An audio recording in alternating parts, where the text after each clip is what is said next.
From the White House in the office of the President of the United States, we present an address by Dwight D. Eisenhower. This is the farewell address for President Eisenhower, whose 8 years as chief executive come to an end at noon Friday. Mr. Eisenhower has chosen this time for his final speech. Ladies and gentlemen, the President of the United States. Good evening, my fellow Americans. First, I should like to express my gratitude to the radio and television networks for the opportunities they have given me over the years to bring reports and messages to our nation. My special thanks go to them for the opportunity of addressing you this evening. 3 days from now, after half a century in the service of our country, I shall lay down the responsibilities of office as, in traditional and solemn ceremony, the authority of the presidency is vested in my successor. This evening, I come to you with a message of leave-taking and farewell, and to share a few final thoughts with you, my countrymen. Like every other citizen, I wish the new president and all who will labor with him Godspeed. I pray that the coming years will be blessed with peace and prosperity for all. Our people expect their president and the Congress to find essential agreement on issues of great moment, the wise resolution of which will better shape the future of the nation. My own relations with the Congress, which began on a remote and tenuous basis when, long ago, a member of the Senate appointed me to West Point, have since ranged to the intimate during the war and immediate post-war period, and finally to the mutually interdependent during these past 8 years. In this final relationship, the Congress and the administration have, on most vital issues, cooperated well to serve the nation good rather than mere partisanship, and so have assured that the business of the nation should go forward. So my official relationship with the Congress ends in a feeling, on my part, of gratitude that we have been able to do so much together. We now stand 10 years past the midpoint of a century that has witnessed 4 major wars among great nations. 3 of these involved our own country. Despite these holocausts, America is today the strongest, the most influential, and most productive nation in the world. Understandably proud of this preeminence, we yet realize that America's leadership and prestige depend not merely upon our unmatched material progress, riches, and military strength, but on how we use our power in the interest of world peace and human betterment. Throughout America's adventure in free government, our basic purposes have been to keep the peace, to foster progress in human achievement, and to enhance liberty, dignity, and integrity among peoples and among nations. To strive for less would be unworthy of a free and religious people. Any failure traceable to arrogance or our lack of comprehension or readiness to sacrifice would inflict upon us grievous hurt, both at home and abroad. Progress toward these noble goals is persistently threatened by the conflict now engulfing the world. It commands our whole attention, absorbs our very beings. We face a hostile ideology, global in scope, atheistic in character, ruthless in purpose, and insidious in method. Unhappily, the danger it poses promises to be of indefinite duration. To meet it successfully, there is call for not so much the emotional and transitory sacrifices of crisis, but rather those which enable us to carry forward steadily, surely, and without complaint, the burdens of a prolonged and complex struggle with liberty, the stake. Only thus shall we remain, despite every provocation, on our charted course toward permanent peace and human betterment. Crises there will continue to be. In meeting them, whether foreign or domestic, great or small, there is a recurring temptation to feel that some spectacular and costly action could become the miraculous solution to all current difficulties. A huge increase in newer elements of our defenses, development of unrealistic programs to cure every ill in agriculture, a dramatic expansion in basic and applied research.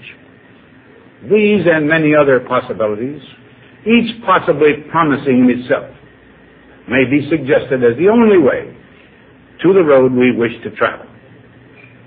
But each proposal must be weighed in the light of a broader consideration, the need to maintain balance in and among national programs.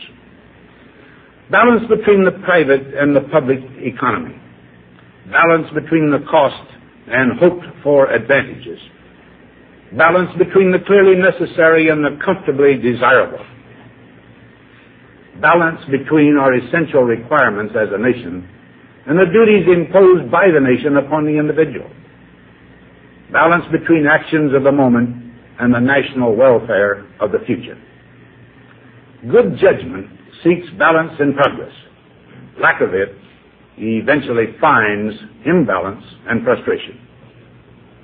The record of many decades stands as proof that our people and their government have, in the main, understood these truths and have responded to them well in the face of threat and stress. But threats, new in kind or degree, constantly arise. Of these I mention two only. A vital element in keeping the peace is our military establishment. Our arms must be mighty, ready for instant action, so that no potential aggressor may be tempted to risk his own destruction.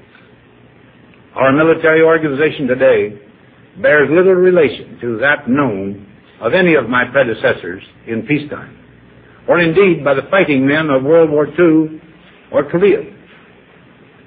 Until the latest of our world conflicts, the United States had no armaments industry. American makers of plowshares could, with time and as required, make swords as well. But we can no longer risk emergency improvisation of national defense. We have been compelled to create a permanent armaments industry of vast proportions. Added to this, 3.5 million men and women are directly engaged in the defense establishment. We annually spend on military security alone more than the net income of all United States corporations. Now, this conjunction of an immense military establishment and a large arms industry is new in the American experience. The total influence, economic, political, even spiritual, is felt in every city, every state house, every office of the federal government. We recognize the imperative need for this development, yet we must not fail to comprehend its grave implications. Our toil, resources, and livelihood are all involved. So is the very structure of our society. In the councils of government, we must guard against the acquisition of unwarranted influence, whether sought or unsought, by the military-industrial complex. The potential for the disastrous rise of misplaced power exists and will persist. We must never let the weight of this combination endanger our liberties or democratic processes. We should take nothing for granted. Only an alert and knowledgeable citizenry can compel the proper meshing of the huge industrial and military machinery of defense with our peaceful methods and goals, so that security and liberty may prosper together. Akin to and largely responsible for the sweeping changes in our industrial military posture has been the technological revolution during recent decades. In this revolution, research has become central. It also becomes more formalized, complex, and costly. A steadily increasing share is conducted for, by, or at the direction of the federal government. Today, the solitary inventor tinkering in his shop has been overshadowed by task in laboratories and testing fields. In the same fashion, the Free University, historically the fountainhead of free ideas and scientific discovery, has experienced a revolution in the conduct of research. Partly because of the huge costs involved, a government contract becomes virtually a substitute for intellectual curiosity. For every old blackboard, there are now hundreds of new electronic computers. The prospect of domination of the nation's scholars by federal employment, project allocations, and the power of money is ever present and is gravely to be regarded. Yet in holding scientific research and discovery in respect, as we should, we must also be alert to the equal and opposite danger that public policy could itself become the captive of a scientific, technological elite. It is the task of statesmanship to mold, to balance, and to integrate these and other forces, new and old, within the principles of our democratic system, ever aiming toward the supreme goals of our free society. Another factor in maintaining balance involves the element of time. As we peer into society's future, we, you and I, and our government must avoid the impulse to live only for today, plundering for our own ease and convenience the precious resources of tomorrow. We cannot mortgage the material assets of our grandchildren without risking the loss also of their political and spiritual heritage. We want democracy to survive for all generations to come, not to become the insolvent phantom of tomorrow. During the long lane of the history yet to be written, America knows that this world of ours, ever growing smaller, must avoid becoming a community of dreadful fear and hate, and be instead a proud confederation of mutual trust and respect. Such a confederation must be one of equals. The weakest must come to the conference table with the same confidence as do we, protected as we are by our moral, economic, and military strength. That table, though scarred by many past frustrations, cannot be abandoned for the certainty agony of disarmament, of the battlefield. Disarmament with mutual honor and confidence is a continuing imperative. Together we must learn how to compose differences, not with arms, but with intellect and decent purpose. Because this need is so sharp and apparent, I confess that I lay down my official responsibilities in this field with a definite sense of disappointment. As one who has witnessed the horror and the lingering sadness of war, as one who knows that another war could utterly destroy this civilization, which has been so slowly and painfully built over thousands of years, I wish I could say tonight that a lasting peace is in sight. Happily, I can say that war has been avoided. Steady progress toward our ultimate goal has been made, but so much remains to be done. As a private citizen, I shall never cease to do what little I can to help the world advance along that road. So in this, my last good night to you as your president, I thank you for the many opportunities you have given me for public service in war and in peace. I trust in that service, you find some things worthy. As for the rest of it, I know you will find ways to improve performance in the future. You and I, my fellow citizens, need to be strong in our faith that all nations under God will reach the goal of peace with justice. May we be ever unswerving in devotion to principle, confident but humble with power, diligent in pursuit of the nation's great goals. To all the peoples of the world, I once more give expression to America's prayerful and continuing aspiration.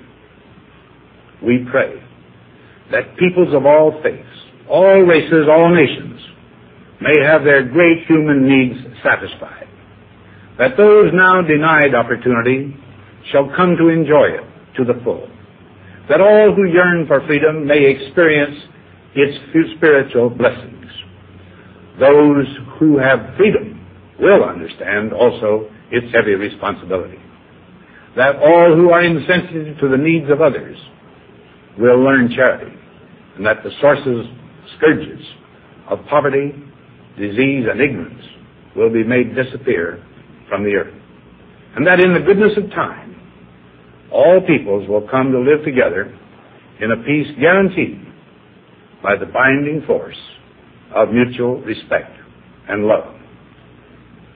Now, on Friday noon, I am to become a private citizen. I am proud to do so. I look forward to it. Thank you, and good night.